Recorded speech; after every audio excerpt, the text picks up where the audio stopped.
para dar inicio, yo simplemente voy a lanzar una pregunta que, pues muy amplia, que ojalá pueda servir como introducción para aquellos que no están tan familiarizados con lo que fue y lo que sigue siendo el exilio republicano español. Entonces la pregunta es, ¿qué significó el exilio republicano español en México y qué queda de él en nuestros días? No sé quién de ustedes prefiera empezar. Es la directora de secundaria. Ella empieza. Yo no sé si Qué bien los eduqué, ¿verdad? Si no nos regañas. Yo no sé si se puede, había pedido, es un pequeño videecito que creo que si se puede poner, sería como una introducción que permitiría como una pequeña reflexión sobre la memoria, digamos. Pero mientras preparan... No. Bueno, sí. Sí. Es muy pequeñito, pero sí. Pero sí se puede, lo de proyectar. Ok, perfecto. Es que simplemente es como un inicio, como una introducción, como para reflexionar y poder propiciar como el conversatorio, digamos, posterior, ¿no? Pero mientras tanto, mientras lo ponen y todo eso, yo sí podría responder un poco a la pregunta, porque lo que traigo más o menos aquí escrito es las respuestas un poco a esas preguntas que nos enviaron y eso, sí es que es un poco caótico, pero de todas maneras eso está aquí. Ok. No, yo ya lo vi.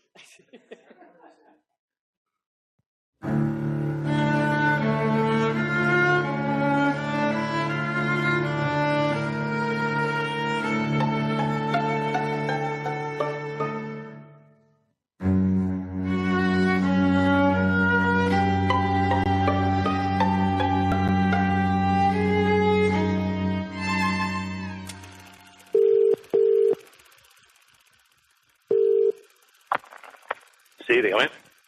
¿Papá? Sí, dígame. Sí, hola. Dime. Hola, soy yo. ¿Sí?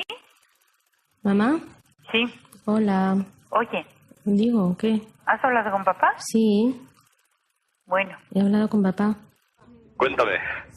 A ver, mira, que estoy aquí, viendo un poco imágenes de cuando éramos pequeños y entonces pues hay cosas que te estoy dando a recordar y... Vamos a ver si te puedo ayudar en la memoria. Pues a ver, porque por ejemplo, me estoy aquí dándole vueltas al tema del Valle de los Caídos. Y bueno, y es que no sé, ¿por qué íbamos al Valle de los Caídos? No es que fuéramos con tanta frecuencia a pesar de estar ahí al lado, pero simplemente es por eso, por lo que alguna vez, si hemos ido alguna vez, es porque lo teníamos al lado y íbamos de excursión. Hombre, pero ya el hecho de ir, es que, vamos, me extraña porque es un sitio donde yo ahora mismo no iría, porque allí está enterrado Franco.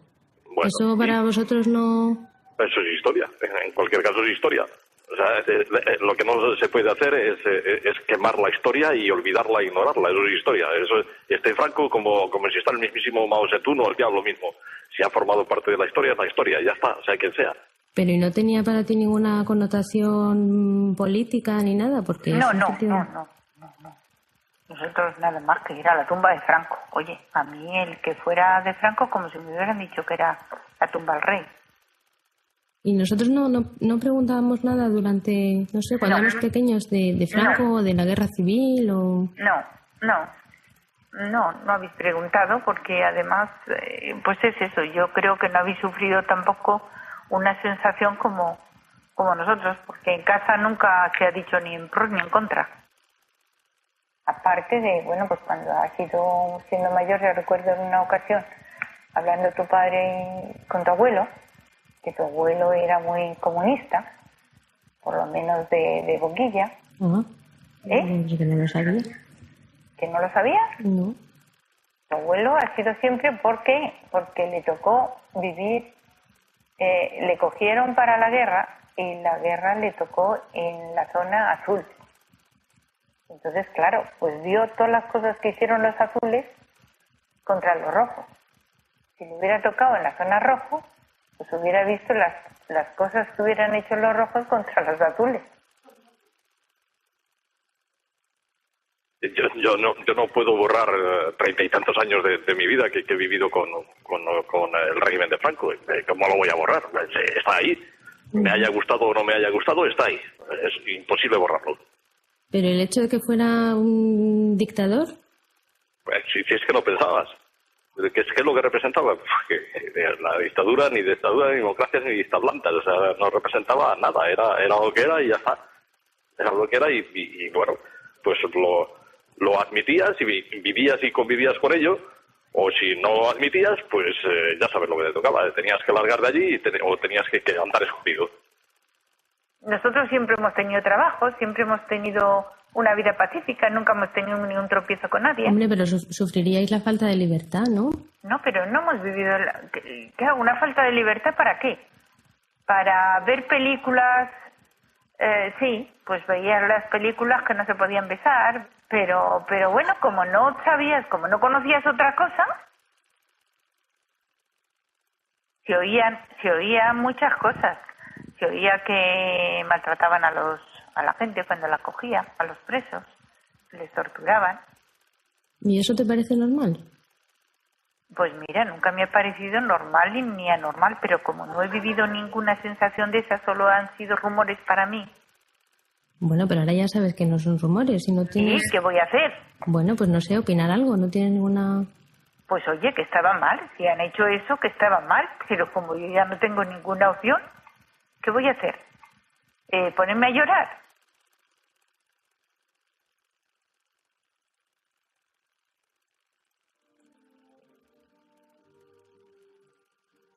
¿Y cómo es eso de que no me pudisteis llamar Alexandra? Ah, sí, porque entonces cuando tú naciste, efectivamente, tu padre quería ponerte Alexandra, porque era un nombre más exótico, tipo ruso, ¿no? Ujú. Me lo prohibieron cuando fui a registrarte para ponerte con X y me dijeron que no, que eso no. Tenía que ser con J y si no era con J que no te inscribía. Como era eso, no era muy español, ni era cristiano, o sea, no era religioso, ni era... No permitieron a tu padre que te pusieran Alexandra. Pues mira, eso es una falta de libertad ya. Pues sí, pues sí.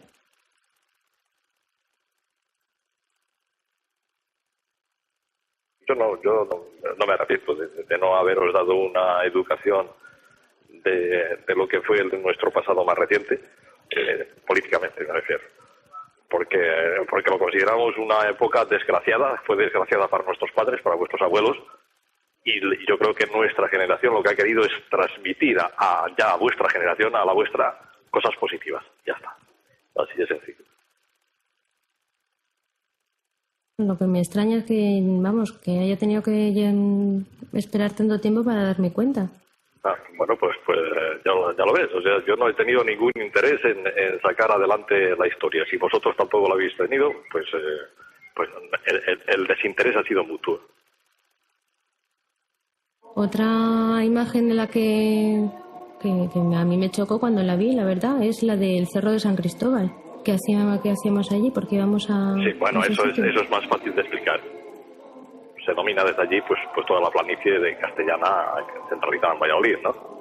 Y yo me recuerdo perfectamente de pequeña de ti, que subimos en una ocasión y grabé, creo recordar que era con la película ¿Dónde están tus ojos negros? No lo estoy tratando de recordar, me parece que es eso, ¿no? Y además que lo saqué en cámara lenta, de modo que iba corriendo y tal, ¿no? Ven sacando todos los paisajes alrededor.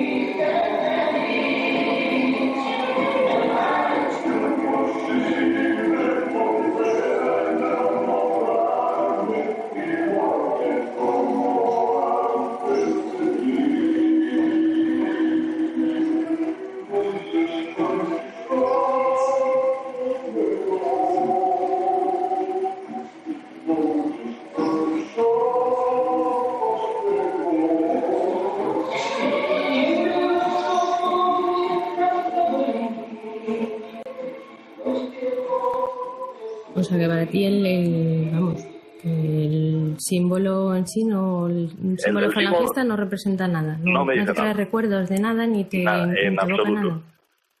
Pues eso me explica bastantes cosas, de por qué no sé muchas cosas, la verdad. Ajá. Pues nada, pues ok.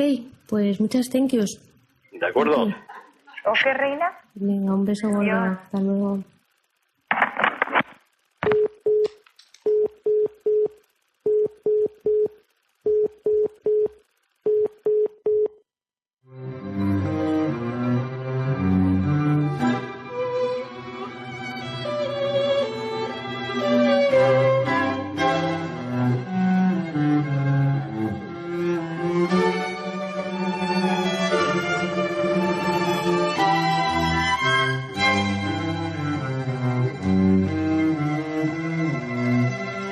Gracias. Sí, digamos, un poco me parecía este pequeño testimonio, ¿no? Así que podría mencionar, por ejemplo, eso que pasó en España, pues. Me brinco un poco la pregunta, porque es que en México, es que es una de las preguntas, ¿qué significa el exilio republicano, ¿no? Para México. Si ah, ¿sí?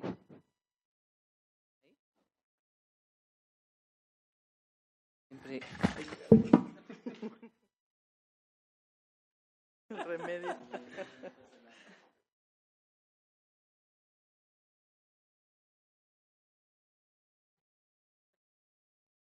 ¿Se oye bien? ¿Sí? Bueno.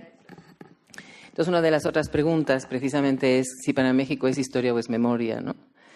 Entonces yo, como además aquí hay muchos exiliados sudamericanos, una de las cosas que recordaba en un articulito que hice ahora en función de la conmemoración de la llegada del exilio sudamericano a México, me parece que ahí es donde se da uno cuenta de que lo que para México representó ese exilio español es un poco que sí aprendió de esa historia, digamos. Por eso para México es historia y no es solo memoria, ¿no? Es un poco las dos cosas. Porque cuando llega el exilio sudamericano, del Colegio de Madrid, que es la experiencia que yo tengo, se volcó la comunidad entera. La comunidad entera no era los hijos exiliados y los exiliados los que acuden porque, ¿no? El recuerdo de... No, era toda la comunidad del Colegio de Madrid de los años 70, que eran mexicanos, españoles, hijos de exiliados, no hijos de exiliados, la señora que llevaba al niño que vivía en la esquina, todo el mundo se volcó a recibir a ese exilio sudamericano. Entonces me parece que eso de alguna manera contesta una de las preguntas, ¿no? De si realmente para México es historia o es memoria. Yo creo que para México ya forma parte intrínseca de su historia lo que no sucede en realidad con España. En España no han podido todavía ver ese exilio como su propia historia, sino con una memoria que, bueno, de la memoria hablamos después, ¿no? Para poder responder que los demás también intervengan. Pero sí, ¿qué representa el exilio español en México? También se podría responder con unas mesas redondas que organizamos, este Centro de Estudios de Migraciones y Exilios que yo coordino, en el que participaron sobre todo mexicanos, que esa era un poco la idea, porque siempre pasaba, ¿no? Que las estudiosas del exilio sentábamos a los viejitos y las expertas hablábamos cómo les había ido a ellos en la guerra, ¿verdad? O sea, y entonces esto era importante que los mexicanos opinaran qué era ese exilio para ellos. Fue realmente muy emocionante, porque había gente... bueno, así, un exrector de estaba Sarucán, estaba Granados Chapa, estaba Martínez Palomo, estaba Flores, estaba Muñoz Ledo, en fin, esas gentes, estaba Sergi Redowski, un biólogo maravilloso que vive, por cierto, aquí en Michoacán.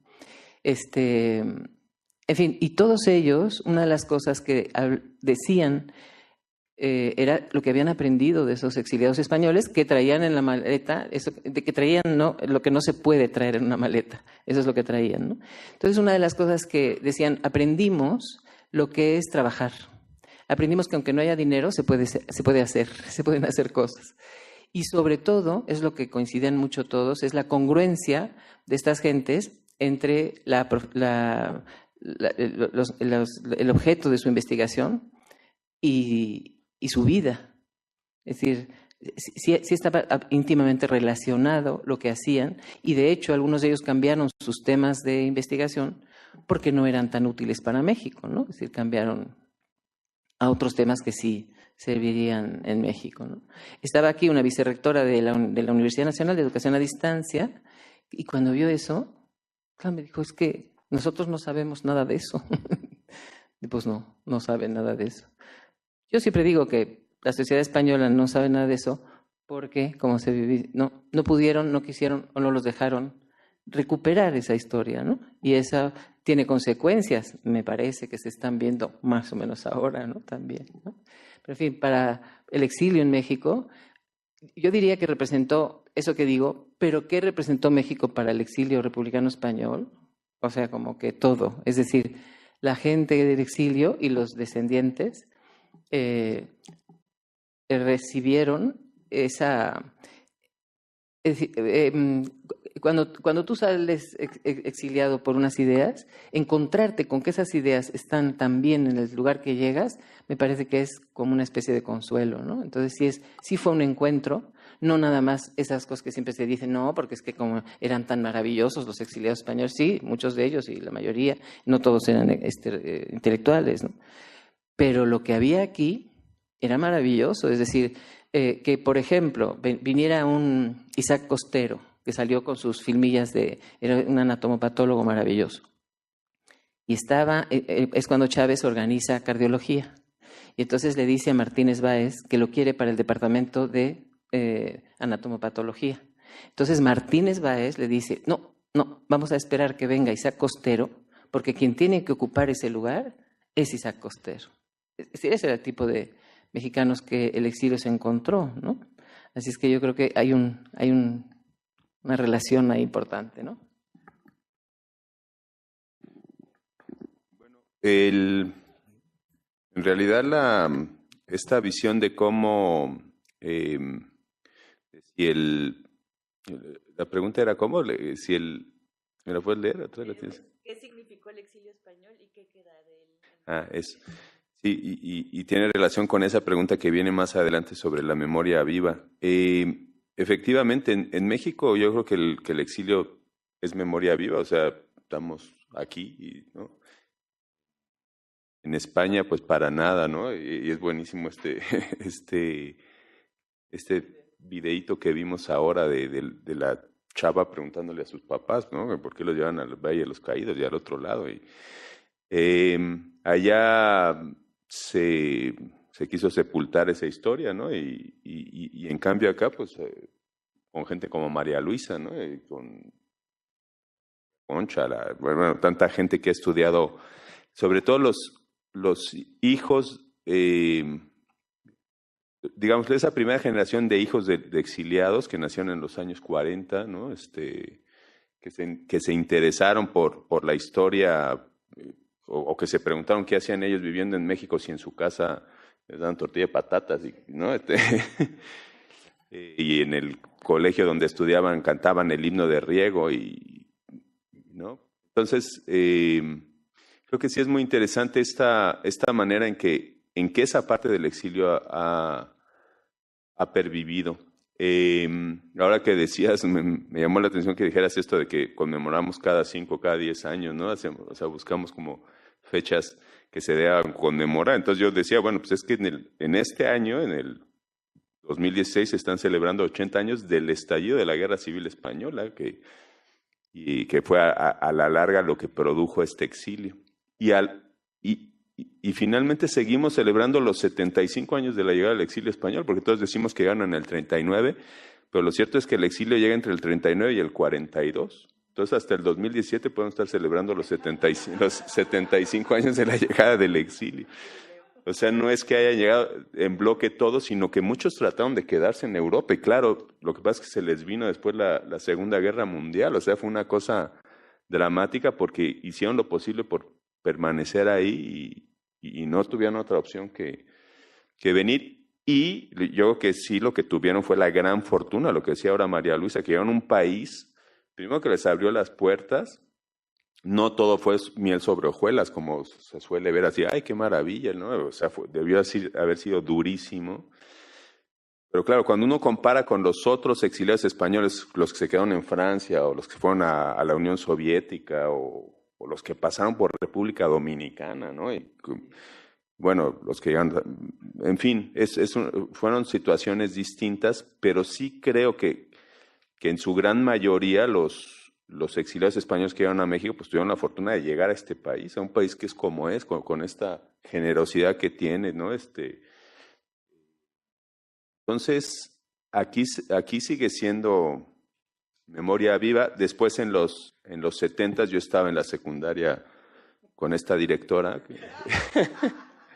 que fue empezaron a llegar primero en el 73 los chilenos y luego a partir del 75 ya y sobre todo 76 los argentinos, ¿no? Y y entendimos otra vez, bueno, yo fue cuando empecé a tomar conciencia del tema del exilio. Obviamente para mí era una cosa, pues sí, se hablaba en casa y lo que fuera, pero ahí fue como vivirlo de primera mano, ¿no? Las situaciones pavorosas que tuvieron que pasar también los que llegaron desde el Cono Sur.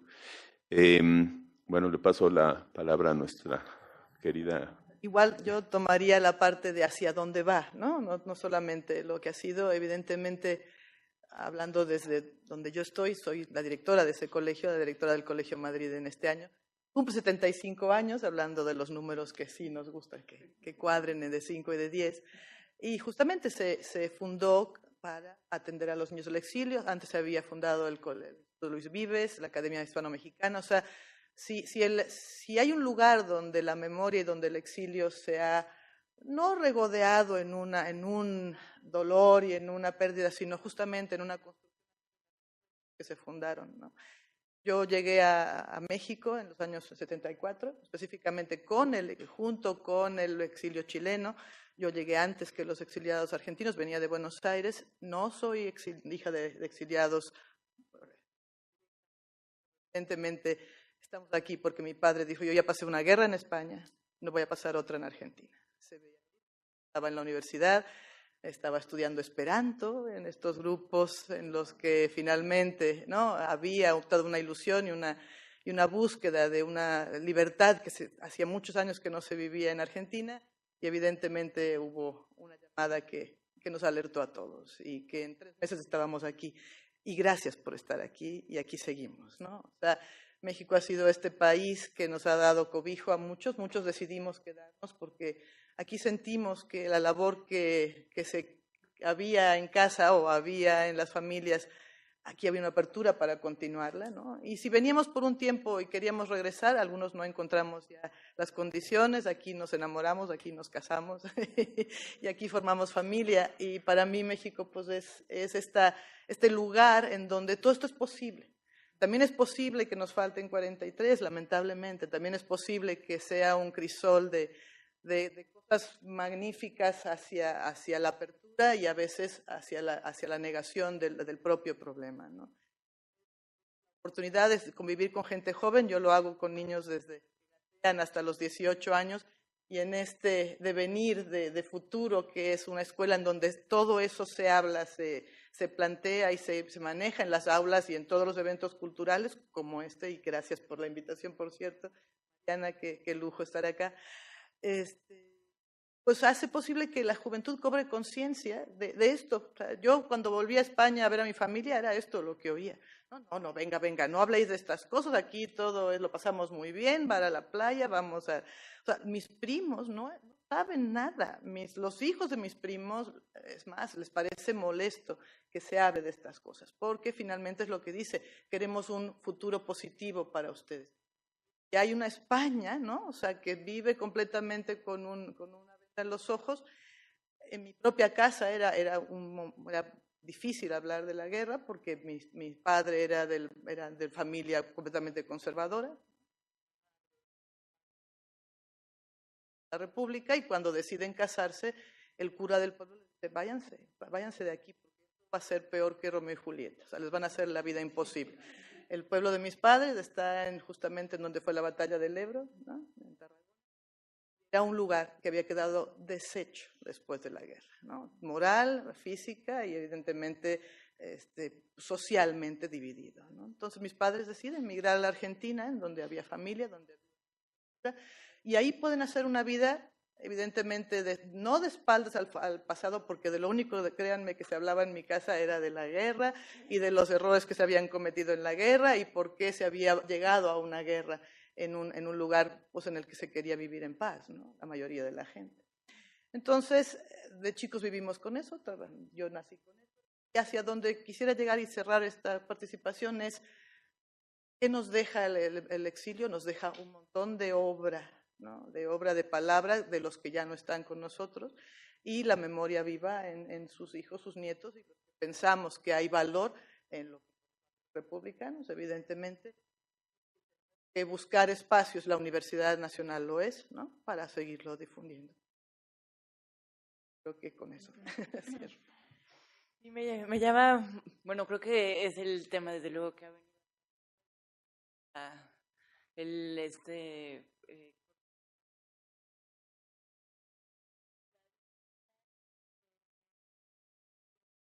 hacer que ese pasado siga siendo de alguna manera. Yo creo que hay muchos rastros, ¿no? Estudiamos en las aulas que llevan los nombres de estos estudiantes, entramos a los laboratorios, en los laboratorios que también están consagrados a su memoria hasta cierta manera, pasamos al lado del Palacio de los Deportes sin saber quién lo construyó. Entonces, ¿cómo consideran ustedes que han hecho muchas labores en ese sentido, para que sigamos beneficiando de este pasado sin perder lo que significa, ¿no? ¿Cómo es que llegamos a este punto? ¿Quieren seguir en el mismo? Bueno, yo tomo el de por la mención al Palacio de los Deportes. Efectivamente, llegan a México una serie de arquitectos e ingenieros con una preparación muy técnica de las escuelas técnicas de España, de hecho siguen siendo Escuela Técnica Superior de Arquitectura, y en el caso de los arquitectos, ya 2 docenas de arquitectos, unos ya consagrados me refiero en España, más que consagrados, que habían hecho mucha obra en España, que formaban parte del gobierno republicano. Y luego llegan otros más jóvenes. El caso más destacado fue el de Félix Candela, que construyó mucho gracias a que trajo, digamos, había visto en Europa una técnica que se desarrolló en el periodo de entreguerras, las estructuras laminares de concreto armado, y 10 años después de llegar a México y de estar trabajando en Chihuahua, en Acapulco, en diferentes partes de la República, forma una empresa para construir cascarones de concreto, pero ya en los años 50.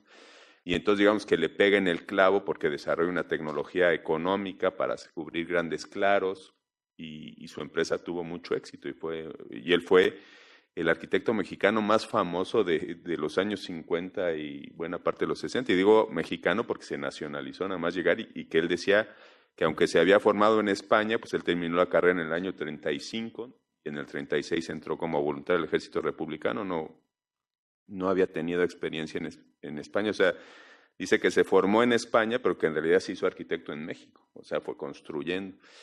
Y bueno, se hizo muy famoso. Y su última obra en México, curiosamente, él vivió la primera parte de su vida en España y se formó. Luego en México vivió del 39 al 71 y tuvo este éxito impresionante. Y luego se fue a Estados Unidos, los últimos casi 30 años de su vida vivió allá.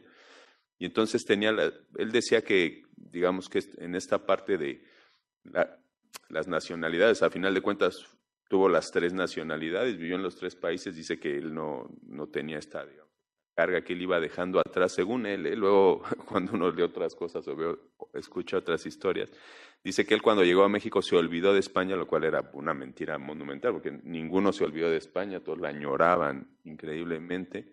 Pero lo que es cierto es que tuvo en México la oportunidad de desarrollar algo que si hubiera quedado en España, desde luego no hubiera podido hacerlo, y si hubiera llegado a cualquier otro país exiliado, tampoco. Porque en México tenía además esta cuestión de que no había unas normas estrictas como en Estados Unidos o en Europa, que no le hubieran permitido hacer las cosas tan audaces que hizo, ¿no? Con unas láminas de 4 centímetros de espesor. Y aquí, pues como no sabía muy bien, pues le daban chance y él experimentaba, y digamos que tuvo esa capacidad de aprovechar la situación, primero una situación dramática, pero convertirla en una situación de una experiencia positiva, que fue lo que muchos hicieron. No todos pudieron hacer eso, ¿no? Y muchos se quedaron anclados como en una especie de añoranza que lo digo por otros arquitectos a los que pude entrevistar, que se quedaron como atorados en la añoranza, y entonces, bueno, sobrevivieron como a duras penas en México, haciendo un poco lo que podían, a diferencia de otros que fue para ellos como una especie de decir, bueno, estoy en una situación dramática y hay que sacarle provecho o la parte positiva de lo que puede traer un drama como este de dejar tu país, ¿no? En fin, sí hay una memoria, curiosamente, que muy pocos conocen, una memoria urbana de puntos en la ciudad hechos por exiliados, ¿no? El mismo conjunto Aristos, que es el mejor edificio que se ha hecho en México, pues es de un niño exiliado que estudia arquitectura en México, José Luis Benlliure. Nosotros le llamamos a ellos los arquitectos mexicanos nacidos en España. Y es una generación también muy grande de arquitectos como José Luis Benlliure, como Imanol Ordorica, como Juan Antonio Tonda, Reba, que son varios, ¿no? Que hicieron una obra pues muy interesante. Y entonces hay una presencia, claro, es esta presencia anónima, digamos, de edificios, bueno, la Universidad de Anáhuac, que es un proyecto de Imanol Ordorica, por ejemplo, hay mucha obra por ahí diseminada, claro, una ciudad tan grande, hecha por arquitectos tan buenos como los que había en México a la llegada de los españoles, que por ahí están medio difusos. La otra parte es la memoria ya colectiva de diferentes puntos en la ciudad. Veníamos hablando con Sandra de la Villa Olímpica, ¿no? La Villa Olímpica se convirtió en una colonia de exiliados, sobre todo a la llegada de los exilios sudamericanos. Pero antes, pues toda la zona del centro, el edificio Ermita, lugares donde se fueron ubicando familias de exiliados, ¿no? La colonia Cuauhtémoc, hay como muchas zonas que tienen una presencia así. Hicieron este mapa de la ciudad, ¿no? Muy interesante, el mapa de la memoria del exilio, sobre todo en la Ciudad de México, que fue donde más cantidad hubo, ¿no? de exiliados establecidos. Paso a María Luisa. Nada más. Tengo el mío propio. Pues nada más, o sea, así como tú podrías hablar todo el día de arquitectos, pues en muchos ámbitos, yo puedo hablarlo desde la química, ¿no? Hay una facultad en la UNAM, que es la Facultad de Química, que en los últimos 20, 30 años ha tenido 4 directores, exalumnos del Colegio Madrid, y todas son pues gente asociada al exilio, ¿no? O sea, el doctor Barnés, el doctor Andoni Garritz, Eduardo Bárcena y Santiago Capella, hermano de María Luisa, todos con una gran familia, a la que yo, bueno, desde luego también de jovencita cuando salí del colegio me inserté, ¿no? O sea, uno entra a esa facultad y la verdad se respira el exilio todavía. Hay muchísimos investigadores y muchísimas personas que realmente, desde el doctor Giral, que fue finalmente el que inyectó a la química en México una visión pues más de avanzada, no tanto vieja tradición de minera, ¿no? Finalmente, pues esta minería en México, y la química de este país, muchos de ustedes sabrán, pues nace justamente con la explotación minera, ¿no? Era por lo único, por lo que realmente necesitaban químicos aquí para sacar primero el oro, que ya no estaba tan evidente, y la plata, y después pues todos los metales y el valor mineral que tiene enorme México, ¿no? Entonces de ahí aparecen un montón ya de investigadores que más que eso, y empieza la química orgánica muy en serio, y cuando aparece, por supuesto, Petróleos Mexicanos, y todo esto se deriva también de la época de Lázaro Cárdenas, el IMP, y toda la riqueza de un país que iba en los 80s, por lo menos, descollando muy, muy fuerte, y que lamentablemente, y aquí hablo pues, evidentemente para las generaciones actuales y futuras, de toda esa y riqueza e importancia que tenía la refinación y la industria petroquímica en México, se interrumpe en los 90s y nos deja una herencia en la que, pues, todo eso con lo que crecimos en la facultad y nos decían, va a haber trabajo aquí para todos, pues de repente no lo hubo. Llega el 87 y todas las becas de CONACYT. Hablo de esta dificultad que a veces, ¿no?, encontramos en unos empujes que vienen de personas que vienen con muchas ganas, ¿no?, de sumarse, de transformar, y que, pues bueno, circunstancias muchas veces ajenas a nosotros mismos nos detienen. Pero si algo tiene también esta búsqueda de los republicanos, sin dinero o con dinero, como sea, hay que salir adelante, ¿no? Y la gente se las arregla y busca diferentes maneras de migrar hacia provincia y hacer otras cosas en términos de ciencia y de tecnología, y tenemos hoy la riqueza de muchos muchachos también pues, asociados de alguna manera a la universidad, haciendo cosas muy, muy valiosas, algunos en México y otros pues desde el extranjero, donde también finalmente pues, que sean mexicanos y que sean latinoamericanos es importante, ¿no? Comentar a raíz de lo que dicen Rosamar y Dino, que en realidad el exilio español en México ya no es motivo en realidad de estudio. Está insertado en la sociedad mexicana, ¿no? Es decir, lo único que podemos aspirar es que de esos ejemplos que nos dieron los republicanos y los mexicanos de esa época, es decir, esa honestidad, esa no volver la cara para no ver el horror de Francia en los años 40 y un Gilberto Bosques rescatando a los exiliados españoles, etcétera. Es decir, lo que podemos aspirar es que precisamente cuando hablemos del exilio ya no es el estudio del exilio en México, porque ese ya está insertado, como bien podemos ver, ¿no? En México, en la sociedad mexicana, en la historia de México.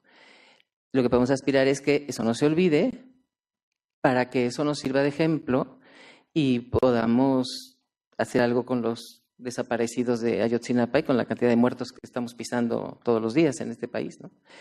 Y sí me parece que precisamente un poco este documentalito, una de las cosas que sí plantea es, yo creo firmemente que hay una generación más joven de españoles que muy a pesar de España harán que España se salve, porque son los que están tratando de recuperar todo eso.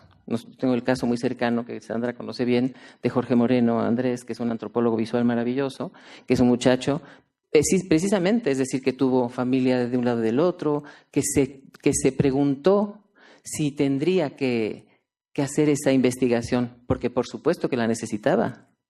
Entonces se puso a investigar, hizo como Luis González y González, siguiendo la teoría así de la historia mínima para encontrarla, ¿no? Llegar a la general, y de su zona. Y entonces lo que él investigó, lo que su equipo investiga, es precisamente los desaparecidos de fines o sea, a partir del franquismo, del 40 al 54. Ya no estamos hablando de la guerra, no, en pleno franquismo. Porque, bueno, pues como la tesis española que tienen los españoles metido en la médula espinal es que fue una guerra de hermanitos en donde cada quien tiene que asumir sus responsabilidades y entonces, ¿no? Y que la ley de la memoria histórica, ya que hablamos de memoria, pues fue una ley, es decir, hagamos cuentas, la transición fue en 1975. La ley de la memoria histórica es que me da esta risa, se acepta, en 2007, casi los mismos años del franquismo. Es muy fuerte eso, o sea, y luego esa ley tan maravillosa, extraordinaria, que en principio se planteaba así, es decir, se planteaba, está escrita, es decir, sí, para reparar los daños que sufrieron las víctimas del franquismo. Se habla del franquismo, es la primera vez que se descalifica el franquismo, ¿verdad? Así como con todas sus letras, etcétera. Pues se quedó en el papel. Esa ley tan extraordinaria y tan maravillosa duró 2 años, es decir, la promulgan y cuando los hijos de exiliados o de no exiliados que querían hacerse españoles, etcétera, 2 años. Si después de eso quieres, ya no. O sea, en una de las preguntas que nos pasaste, que me parece muy importante, es cómo hacer para que precisamente esta memoria no sea manipulada por el poder y para ¿cómo decía la pregunta?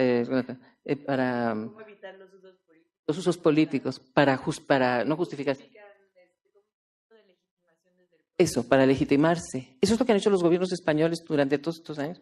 Se han legitimado a través de ese uso, ese mal uso de la memoria, ¿no? Porque ya me fui a los otros dibujos. Ya no sé de más que... Así es más versátil. Sí, pero en fin, que estos muchachos jóvenes sí que van a ver de verdad. Yo siempre recuerdo una frase de Marcos Ana. Marcos Ana es uno de los presos que más tiempo estuvo en la cárcel. Entró muy jovencito, tiene un libro que se llama Decidme cómo es un árbol. Y en una entrevista que le hice, este hombre no tiene ni la más mínima sombra de rencor en los ojos. Y entonces cuando dice, sí, ahora todo el mundo está... Porque claro, aquí la ley de la memoria histórica es que es curioso, ¿eh? No satisfizo a nadie, cuando además las órdenes eran que todo el mundo esté contentito, ¿no? Con la ley de la memoria histórica. Pues claro, esa es pura falsedad, es decir, no, la historia hay que mirarla de frente. Y entonces Marcos Ana dice, sí, ahora mucha gente aquí dice que hay que darle vuelta a la página y hay que darle vuelta a la página. Yo estoy de acuerdo, pero primero hay que leerla. Y la sociedad española eso es lo que no ha hecho. No ha hecho, voy a usar una palabra que usa Tomás Segovia, que es la anagnórisis, que es exactamente eso. Es decir, en términos jurídicos es cuando el juez dice, este documento es, sí es, ¿no? Esa es la anagnórisis desde el punto de vista legal. Desde el punto de vista de la retórica es cuando el que regresa porque se fue lo reconoce aunque sea el perro. En España no pasó eso. En España el exilio no se reconoció. No se reconoció, por eso digo que si en caso hay que hacer algún tipo de estudio, no es en México. Es decir, México tiene que recuperar esa enseñanza, eso que tiene entre sus filas, entre sus gentes, entre sus arquitectos, entre sus médicos, entre sus... ¿no? Que sí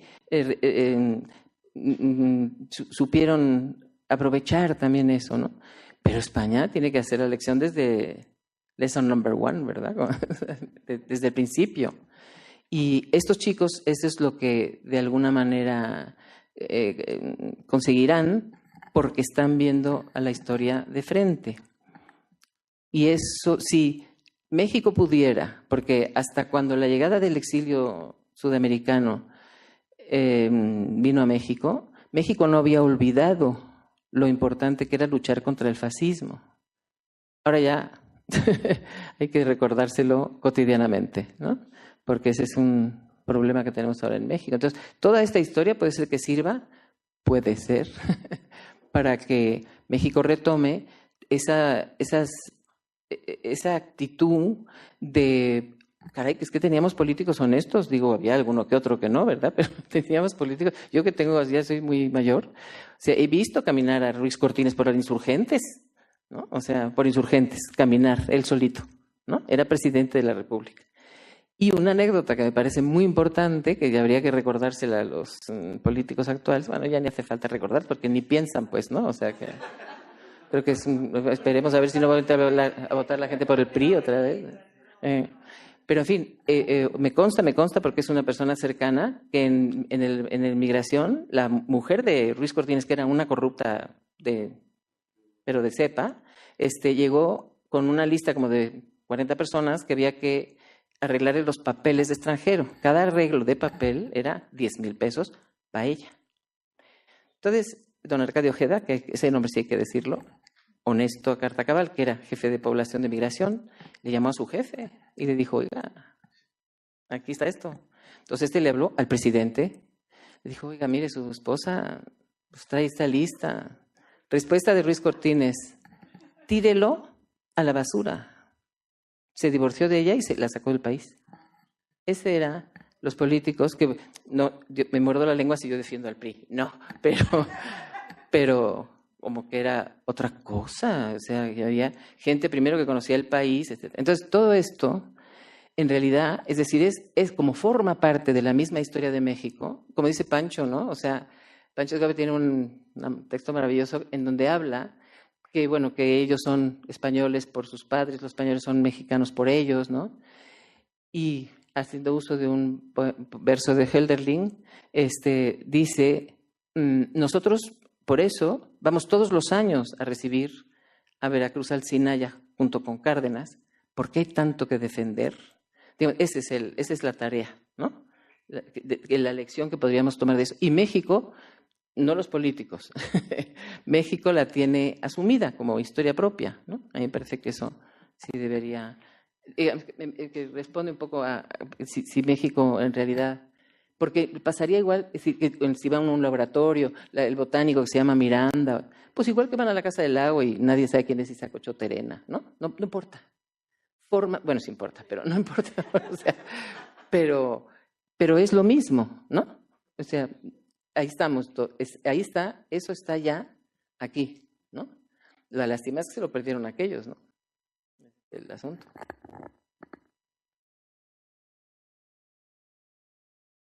Las que encantaría detener. Creo que, bueno, entre lo que ustedes han venido planteando, viene desde luego esta idea de, bueno, de a quién pertenece la historia del exilio de España, si es historia de México, historia de Chile o Argentina, de estos otros exilios, y cómo nos obligan finalmente a abrirnos pues a otras historias, otros caminos, de propiedad que muchas veces tiene la historia. Esa sería una cuestión, pero en la que ahora es más bien sobre esta idea de la memoria, que no es memoria como algo por definición, cuando en realidad las memorias hay la memoria de las víctimas, que es la que normalmente uno hace referencia, pero también hay la memoria de los vencedores. Y entre lo que ustedes han venido diciendo hay una parte en donde la memoria puede ser, pues no sé si un lastre, pero sí una manera de caer en la inercia, ¿no? Que es lo que pasó a algunos exiliados.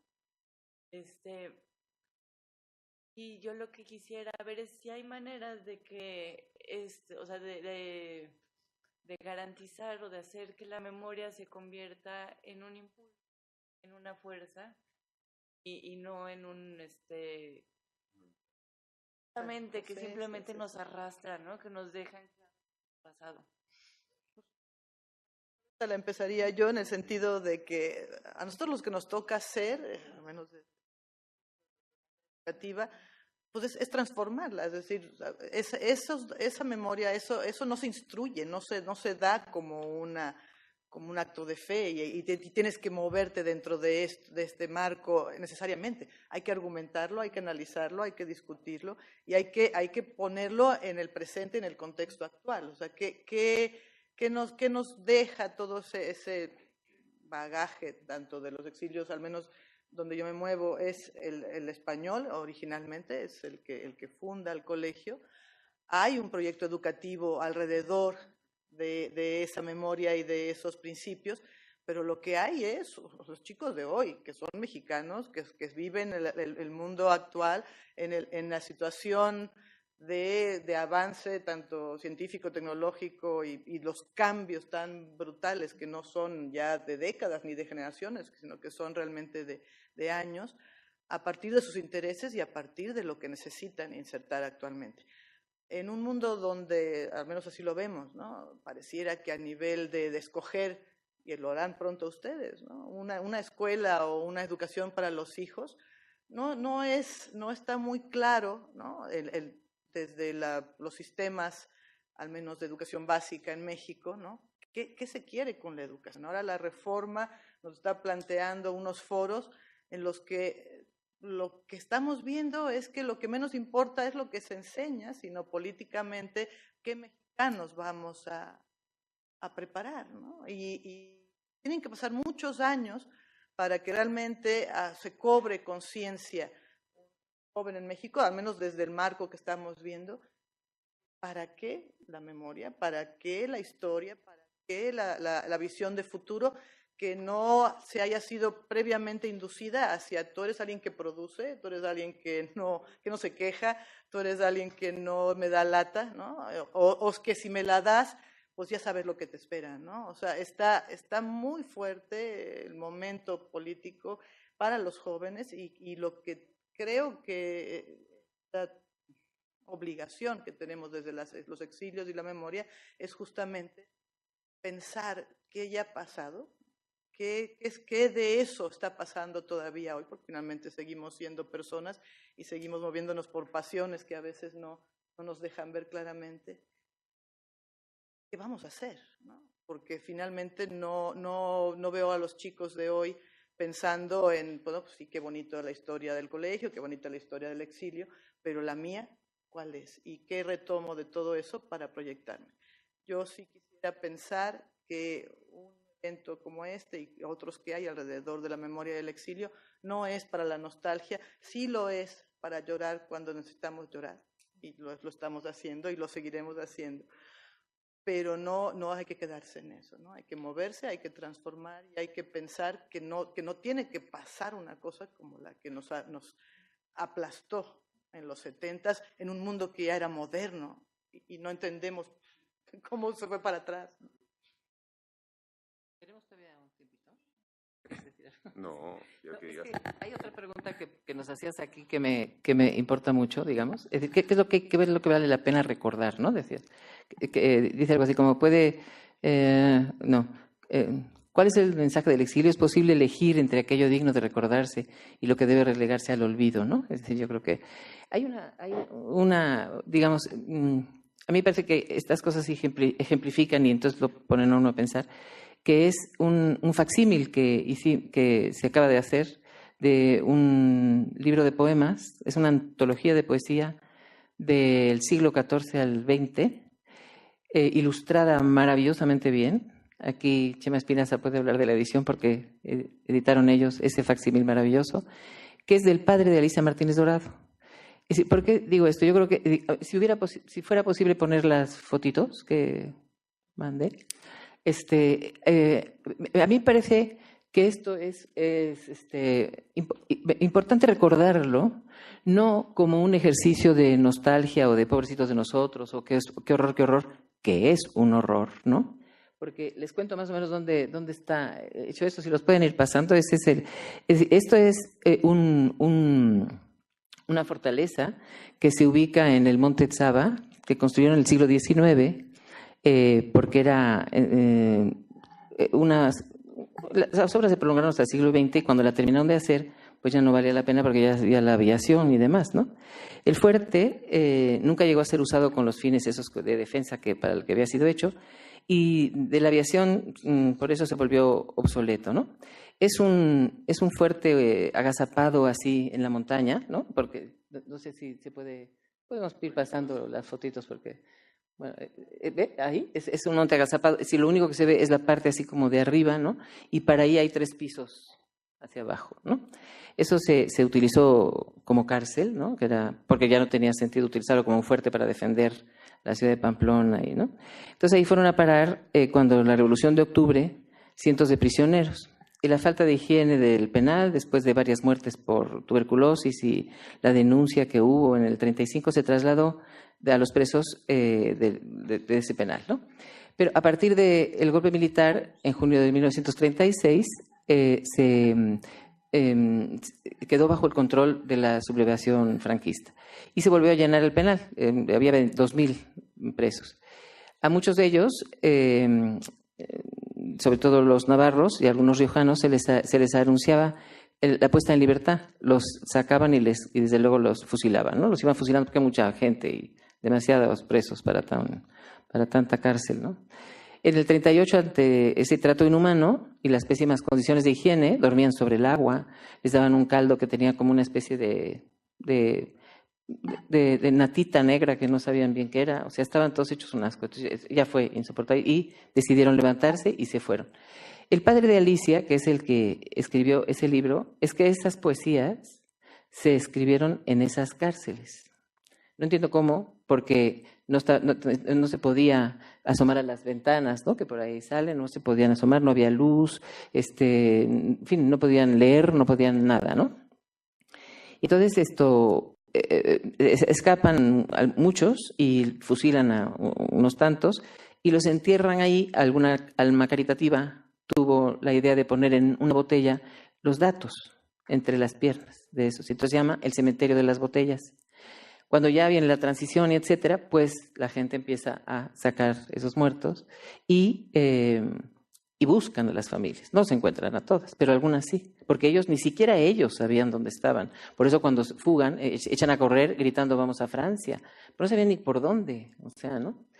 De ahí el padre de Alicia no participa en esa fuga porque estaban tramitando su traslado al penal de Ocaña, que tampoco es que fuera una cárcel estilo Victoria Kent, ¿verdad? No. Y entonces, sí, era uno de los penales más brutales que hay. Entonces, claro, hacen eso, y entonces yo cuando veo el libro, y que es poesías del siglo XIV al XX, o sea, está García Lorca, Alberti, León Felipe. Yo le pregunto a Alicia, ¿y esto ¿le pasabais a tu padre las poesías de Strangis o cómo? No, María Luisa, de memoria, de memoria. Es decir, era un hombre que todas las noches a sus hijos les leía poesías y todo eso. Y entonces él mismo dice, a ver si lo tengo aquí, dice, don Pedro decide no participar en la fuga y tal. A ver, es que aquí es donde está el... Es allá en el penal de Ocaña, bueno, se hizo, dice aquí, dice el mismo autor, se dio término y finiquito en la enfermería del presidio de Ocaña cuando corría el mes de diciembre de 1942, donde recibió agradecido la colaboración pictórica de algunos compañeros de martirio, más o menos artistas. Tuvo la suerte de no haber sido intervenido por la censura penitenciaria gracias a la intervención de una monja, 2 sitios hay gente buena, casi novicia, a quien debe agradecerse. Es decir, o sea, ¿cómo uno, no?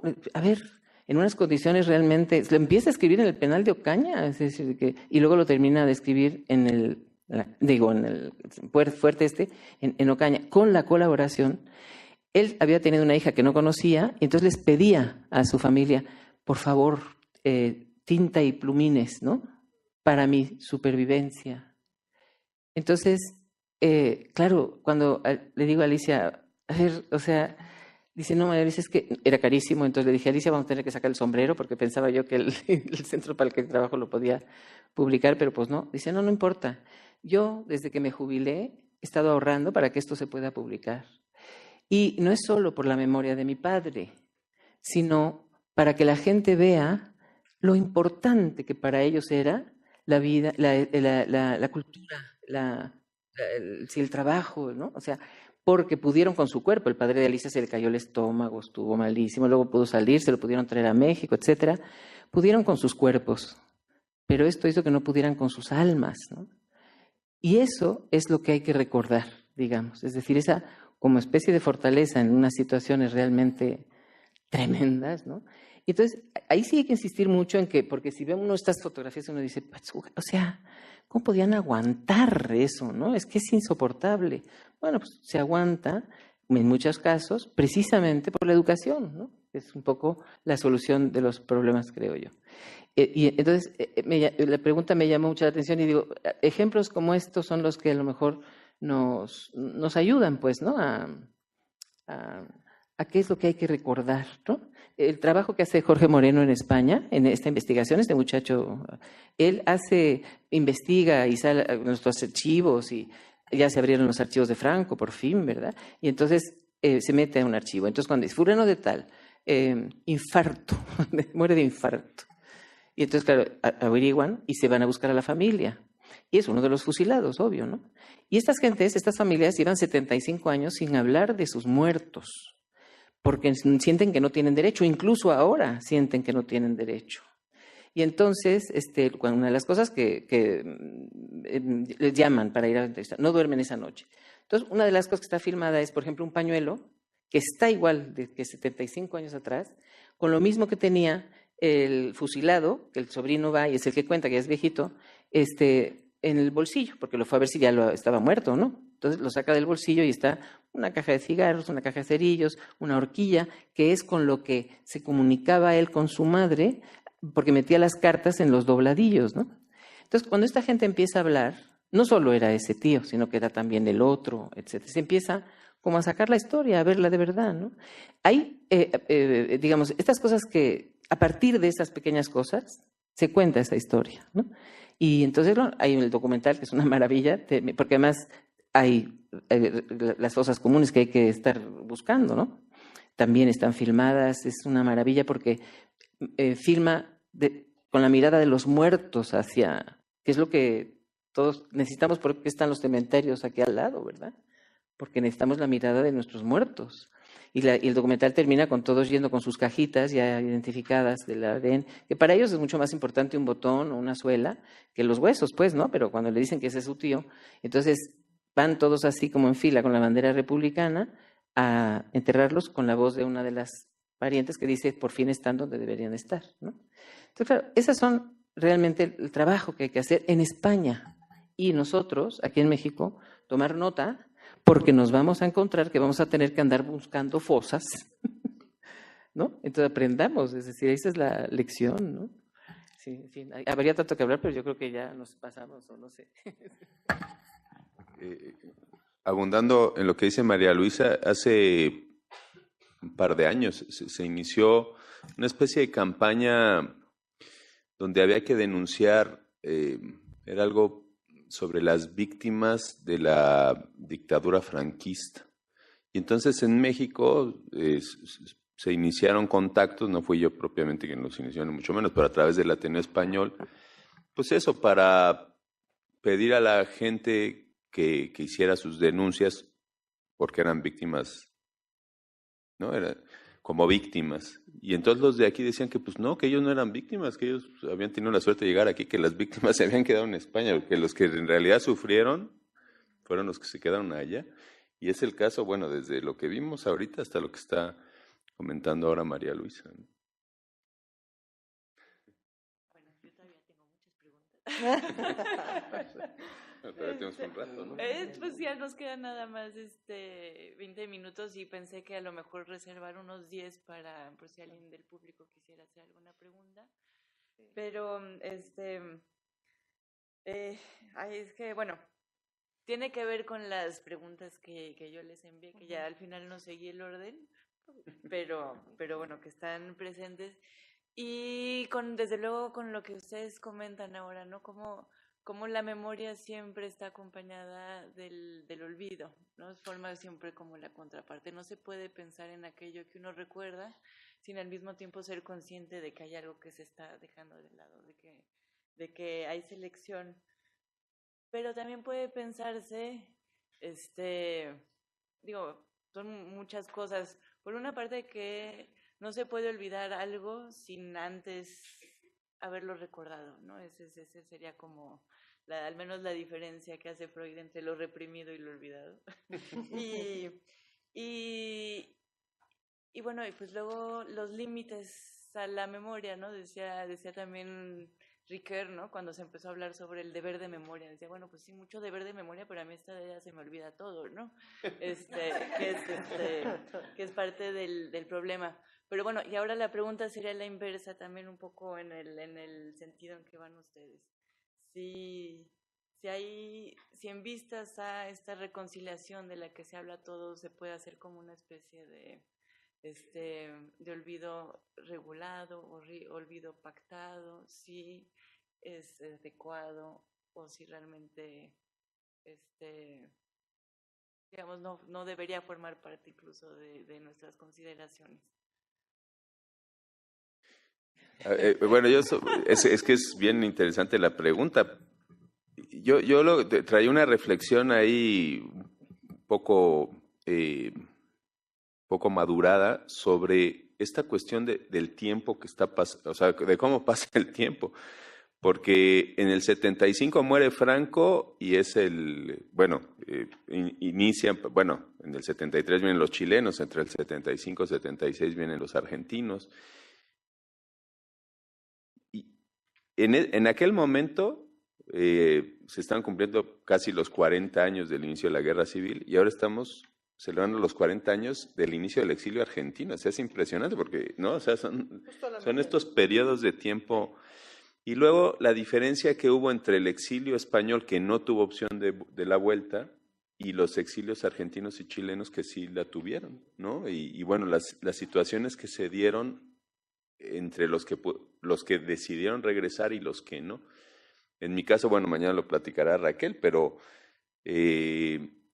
en el caso del exilio argentino, los niños que llegan, Raquel tenía 11 años, Carmen su hermana 9, y cuando tienen opción de regresar, que sus padres quieren regresar, ellas dicen que no, ellas se plantan y dicen que ellas no se quieren regresar a Argentina. Y entonces, claro, esto genera una situación que supongo que habrá sido común a muchas familias argentinas, ¿no? En su momento pudieron regresar. Pero bueno, esta es una reflexión que está como todavía muy verde, mejor le paso la palabra aquí.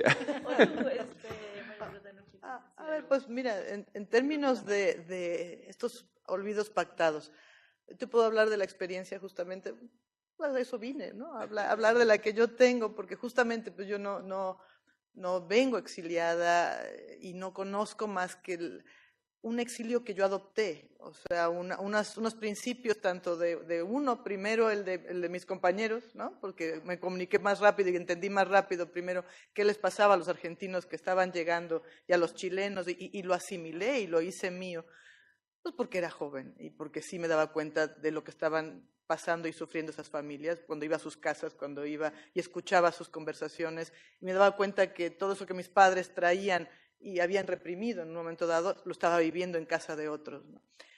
Pero en el colegio, por ejemplo, la ceremonia del 14 de abril, que es la única que es formal, es el Día de la República Española, la proclamación del año 31, para los chicos ya no significaba nada, ni para los maestros. O sea, llegó un momento en los años, te podría decir, al principio de los 2000, que no sabíamos ya ni para qué era. Los chicos se morían de aburrimiento, se cantaba el himno de Riego, y de verdad se había convertido en un hueco, en una cosa completamente vacía. Y curiosamente, y por una decisión del gobierno de Aznar, o sea, del PP, se crea una posibilidad de que el colegio se vuelva un centro de convenio en el extranjero, es decir, una escuela asociada al sistema español, ¿no? Y que hoy te da la certificación mexicana y la certificación española. Eso nos obligó a reconsiderar nuestra enseñanza de la historia, de la geografía, de la literatura, e incorporarlas como asignaturas dentro del colegio. Y curiosamente eso vino a refrescar. O sea, una cosa que viene a amenazar al colegio, porque mucha gente estaba en contra de que el colegio firmara ese convenio con la España monárquica, ¿no? Viene a obligarnos a repensar la historia ya desde una manera formal. Y hoy, el 14 de abril, en el colegio vuelve a ser lo que yo vi hace 40 años, ¿no? O sea, algo que es importante, algo que tiene un valor, no porque los chicos sean de origen español, sino porque lo que tiene de carga ese gobierno republicano en términos de una España totalmente moderna y diferente a la de la que venía queriéndose desprender y que no la deja Franco y toda la gente que lo apoya, ha cobrado un nuevo significado. Y yo puedo decir hoy, y constatarlo con la gente que haya estado ahí, que una ceremonia del 14 de abril tiene una carga de memoria reconstruida, de una memoria pactada, si tú quieres, porque así está hecho desde un convenio de formalidad educativa, pero que ha funcionado en términos de que se analiza esa historia desde muchos ángulos, y no nada más desde el dolor o desde la amnesia de los que seguimos aquí. Sí, digo yo que ahora tenemos el ejemplo muy cerquita aquí, como lo de Colombia, ¿no? Y yo creo que, parece calcado el acuerdo de Colombia de la reconciliación con Nelson Mandela, ¿no? Es decir, que es los mismos términos, etcétera. Y donde vuelve el rabo la marrana, digo yo, es que cuando, por ejemplo, uno oye hablar a Uribe y vota por el no, por supuesto, y uno oye su discurso, lo que le preocupa a Uribe, no si hay armas, si no hay armas, si hay muertos, lo que le preocupa es que le quiten los negocios. Es decir, eso queda clarísimo, ¿no? Entonces, claro, sí, se puede hacer eso se intentó en España con la ley de la memoria histórica, de que fuera una memoria pactada, lo que se hizo tan mal, ¿no? Porque sí se hizo manipulando para que los gobiernos se legitimaran. Eso no consigue nada. Fíjense en qué año estamos y España sigue exactamente peleándose igual, ¿no? O sea, sí, se pueden hacer pactos, por supuesto. Yo me acuerdo de Semprún hablando en una conferencia ahí en la residencia de estudiantes, que él estuvo en Buchenwald, estuvo en un campo de concentración, y entonces él hablaba de su experiencia, etcétera, y entonces interrumpe un judío, yo me parece más sionista, y eso decía, pero ¿cómo puede usted perdonar? Y entonces Semprún le dijo, ¿y porque su conciencia le permite dormir? ¿No? Entonces Semprún le contestó tan inteligentemente, dice, mi conciencia me permite dormir porque es la mía y yo sé que yo no he hecho nada como para que no me permita dormir. En cuanto a olvidar, no puedo olvidar. ¿Cómo voy a olvidar? Lo que sí puedo es perdonar. Perdonar para recuperar la humanidad, tanto la mía como la del otro. Y esa es la lección, ¿no? Claro que se puede si se hace así, ¿no? Si de verdad es así. pero si empezamos con que, ¿no? O sea, aquí los medio malos, y entonces, ¿cómo se van a quedar sin cárcel? O sea, todas esas cosas que se suele decir, ¿no? Es un poco fuerte. Y el asunto de la memoria es muy complicado, porque la memoria, por ejemplo, en España ha sido atacada, denostada, llamada, etcétera, etcétera, y muy mal hecha, ¿no?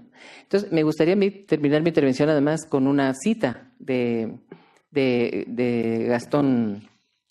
Gastón es, ahí se apellida, espera, ahora te digo cómo se llama, Gastón García Marinozzi, en la presentación de un libro que acudimos, de un libro de los niños del exilio de los argentinos, de Silvia Dutrenit, ¿no?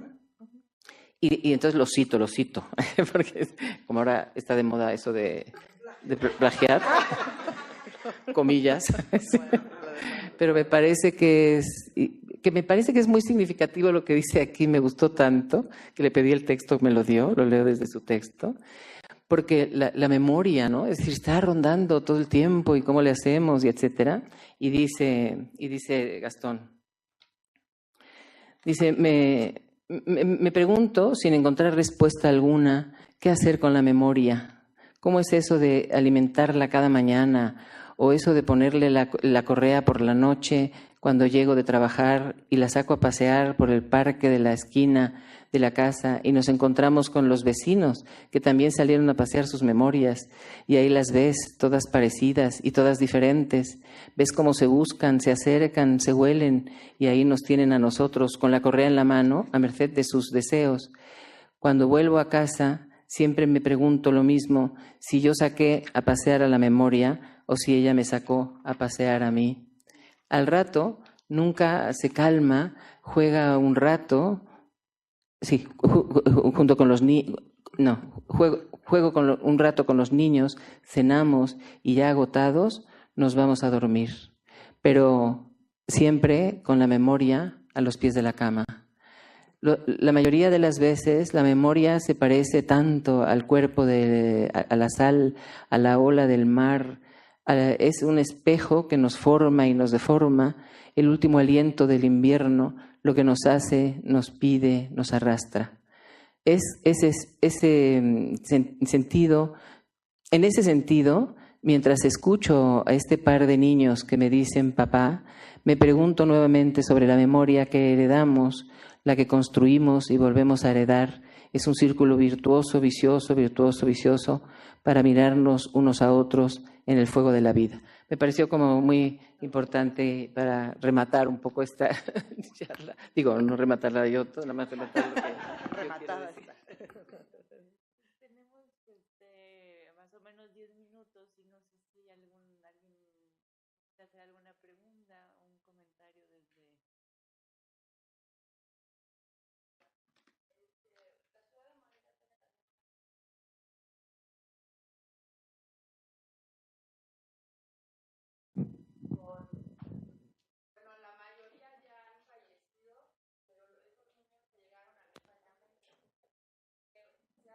Han estudiado, gracias Mariana, que se han estudiado aquí en Morelia, sobre todo en la Universidad Michoacana, porque bueno, en ella también estuvo María Zambrano, y qué tanta relación existe con estos estudios que se dan en la provincia, ¿no? Con estos exilios en la provincia que son completamente diferentes a los exilios de la Ciudad de México, donde son grandes grupos de exiliados, y que si partimos desde la Merced, por ejemplo, con la llegada desde armenios, ¿no? Y cómo se van uniendo. En la provincia es completamente diferente. Se van convirtiendo en grupos aislados que terminan no perdiendo la memoria, pero sí difuminándola, por decirlo de alguna manera, en la cultura local, que parece ser que es lo que pasó en la ciudad de Morelia.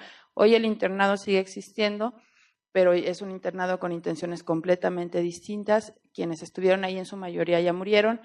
Y hubo también niños mexicanos, niños de poblaciones indígenas en Michoacán, que fueron parte de esa primera generación de la España-México, porque se buscaba que también estos niños españoles comprendieran cómo era la cultura de México a partir de la interacción con estos niños, y que entonces se convirtió en un gran desencuentro que terminó en grandes amistades también, pero que en un inicio fue un gran desencuentro por los idiomas, por por las costumbres. Entonces, les quería preguntar, ¿no? Porque yo escucho su experiencia y sus estudios desde la Ciudad de México, pero sí el exilio en provincia es completamente diferente. Y la otra cosa, hay una serie de materiales producidos en el periodo de Cárdenas del Río, cinematográficos, como Los niños españoles en Morelia, no sé si lo conozcan, este pequeño cortito de 20 minutos, pero también hace poco apareció una copia en Nitrato donde se ve a Zendaya llegando y se ve a los niños descendiendo, que no se tenía registrada, al menos como material fílmico. Entonces veo que la profesora lo conoce, luego le preguntaré qué datos tiene sobre ese material y sería todo. Gracias. Sí, el asunto de los niños de Morelia es muy complicado. Era la papa caliente del exilio, ¿sabes? Porque como experiencia uno no puede hacer la crítica a los padres que hicieron eso, porque si te está atravesando un obús por la pared de tu casa y te dicen que te pueden salvar a tus hijos de las bombas, pues los entregas porque la cosa era que iban a regresar en cuanto acabara la guerra, que son esas falsas ilusiones, esperanzas que uno se hace en esos momentos, ¿no? Pero fue una muy mala experiencia para los padres y los hijos. Los hijos no lo perdonaron nunca, nunca. Ni los que se fueron a la Unión Soviética, ni los que se fueron a Morelia.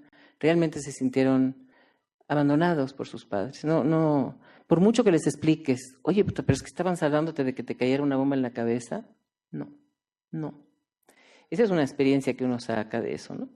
Los niños de Morelia eran una papa caliente para Morelia misma, porque venían desde 4 años hasta como 17, todos súper archivutipolitizados, y entran y se encuentran un crucifijo como una casa, que entonces era para un muchacho adolescente, ¿cómo? O sea, ¿no? Todo eso. Para ellos el general Cárdenas era el papá, y eso sí, no tenía duda. Pero sí, realmente fue muy dramático. Es decir, yo solo conozco a Aramburu, que es niño de Morelia, y Vicente Carrión, que fue el director de la secundaria donde yo estudié. Eran esos dos niños. Y el documental, pero fue de veras, porque se intentó después. La gente en Morelia se portó maravillosamente bien, porque una de las cosas que se le pidió a las familias es que los sacara los fines de semana para que hicieran una vida como más familiar de vez en cuando, ¿no? Y eso hicieron muchos. Y muchos de ellos se ocupaban incluso de su educación. Pero otros tantos ya no se sabía qué hacer con ellos, y entonces los llevaron a México, se hicieron algunos lugares de albergue. Uno de esos albergues lo dirigió el filósofo maravilloso Adolfo Sánchez Vázquez, dirigió uno de ellos, esos albergues, pero estaban un poco perdidos en el espacio estos chicos, ¿no? Es decir, y ahorita tienen su asociación, se reúnen, como dices, la mayoría están muertos. Yo tengo un tío, niño de Morelia, y que pues está viejito, tiene 93 o 4 años, no sé, así, ¿no? Y sí, fue una experiencia muy traumática, pero al mismo tiempo muy enriquecedora también, en el sentido de cómo se subsumieron. Bueno, a este tío mío, cuando tú le mencionas torundas o corundas, corundas, es así como que cae así de amor por, ¿no?, la comida, en fin. Sí, es difícil caso. Y el documental al que te refieres, es verdad que se ha descubierto hace muy poco, porque entre otras cosas resulta que venía en ese barco un equipo de fútbol. Y entonces el entrenador del equipo de fútbol pues iba a filmar, ¿no?, que era la llegada de su equipo de fútbol. Y de pronto se encontró con un tiradero de niños, 500 niños que bajaban del barco, ¿verdad? Entonces está filmado eso, por esa razón. Y eso se rescató por una niña de Morelia que nunca debió llegar aquí, que esa es una historia que dices, no manches. 5 hermanos que, por supuesto, se suben al tren con el ofrecimiento del gobierno de la República de que los iban a salvar, pues, ¿no? Entonces, claro, y la madre tiene a una bebita prácticamente, 3 años, es decir, y entonces, que la tiene en brazos porque esa se queda con ella. Entonces la sube al tren para que los hermanos se despidan, y el hermano mayor la agarra y arranca el tren, y la madre, dámela, y él no se la da. O sea que llega, Amparo Batanero se llama, se acaba de morir hace no mucho. Y ella tiene filmado mucho de los niños de Morelia, que se rescató y se mandó a la Filmoteca de la UNAM, ¿no? Pero sí es cierto, el exilio fue un exilio que se concentró en el Distrito Federal, a pesar de los esfuerzos de Cárdenas de que se repartieran por provincia, pero eso no fue fácil, Porque, digo, el exilio tampoco es que recibieran así, sí, que vénganse, ¿no? Aquí no, o sea, los titulares de los periódicos, porque una cosa es lo que Cárdenas movía, ¿no? La gente que iba a recibir y que también había mucho de buena fe, pero también eran cosas organizadas, ¿no? Pero lo que decía la gente, porque aquí había falta de trabajo. Si vienen a quitarnos el pan de la boca, lo que dicen todos los países cuando vienen los migrantes, ¿no? Y entonces eso no era todo miel sobre hojuelas, y en provincia era mucho más difícil, mucho más difícil. Bueno, los maestros en el campo, ¿verdad? O sea, decían, no, o sea, corrían riesgos de verdad, ¿no? Entonces lo que pasó fue que esos que se fueron, se queda alguno que otro, pero realmente son muy pocos. Hay una escuela, hubo una escuela en Veracruz, ¿no? En Veracruz, en Córdoba, ¿no? Córdoba. Sí, una de las primeras que se hizo, y eran 3 profesores catalanes. Yo tengo una foto ahí que es una maravilla porque es exactamente el ejemplo de cómo con el tiempo eso pudo armarse. Venían a México, no tenían ni idea de lo que era México. Y entonces pues tenían que ser maestros, ¿no? Entonces, en un homenaje que se les hizo, intervino un priista, un panista, el señor de la esquina de los periódicos, el del mercado, una señora ama de casa, y todos decían, ojalá que nuestros hijos pudieran tener maestros como los que tuvimos nosotros. Porque estos hombres hacían, claro, como tenían que haber aprendido bien dónde andaban, lo que hacían era, por ejemplo, esos mapas que eran muy de la educación libre de enseñanza, esos mapas con... Eso, ¿cómo se llama eso, arquitecto? Sí, o sea, estaba aquí la montaña, aquí el río, ¿no? Bueno, para que con los ojos cerrados los chicos dijeran, aquí es la montaña cuál, y aquí viene el río Perengano, y así. Entonces dice, como nosotros conocemos nuestra zona, no la conocen nuestros hijos. Y nosotros les agradecemos porque aprendimos con ellos a no utilizar la palabra indio en sentido negativo, despótico, ¿no? Entonces, claro, o sea... Y los catalanes es que no podían ser más catalanes, o sea, la nariz exactamente así, ¿no? Y un maestro muy indígena, y la foto es el maestro indígena dándole la mano a este maestro, que yo decía, eso es lo que yo decía, se subsumieron de la manera que fuera, pues, pero sí ahí estaban, ¿no? Estos les querían dar una casa, los alumnos nunca aceptaron absolutamente nada, en fin, sí, fue realmente muy emocionante. Era esos años cuando se conmemoraba el exilio, yo ya estaba de exilio hasta aquí, yo decía, uy, ¿por qué tengo que venir yo aquí, no? No, hombre, terminé así, llorando a mares y diciendo, estos son mis maestros, ¿sabes? Sí, en provincia había poca gente, pero había esas... Bueno, hay también el caso de un panadero que me encanta, porque en un archivo de historia oral, la que entrevistó, Dolores Pla, entrevistó al que fue como dirigente de los panaderos del país. Y empezó porque no tenía otra cosa que hacer y lo que le ofrecieron para dormir era una pequeña casa que tenía un pequeño horno. Entonces empezó ahí, ¿no?, a hacer el pan y terminó como el principal representante de los panaderos de México entero, archibutirrico. Entonces no le ofreció ni un café a Dolores durante la entrevista de varias horas. Y Dolores le decía, ¿y usted a qué achaca haberse hecho tan rico? Y le decía, pues aquí muy catalán. Es que le diré yo, verá, es que yo creo que he vivido de una manera un poco miserable. Se hizo rico a los... El tema que comentas sobre, claro, la concentración de los estudios y de las actividades del exilio español en la Ciudad de México es tan potente por eso, porque una de las condiciones que puso el gobierno de Cárdenas es que no se podían establecer en la Ciudad de México, o sea, en el Distrito Federal, que se podían ir a donde quisieran, pero no. Y todos acabaron concentrándose ahí, porque claro,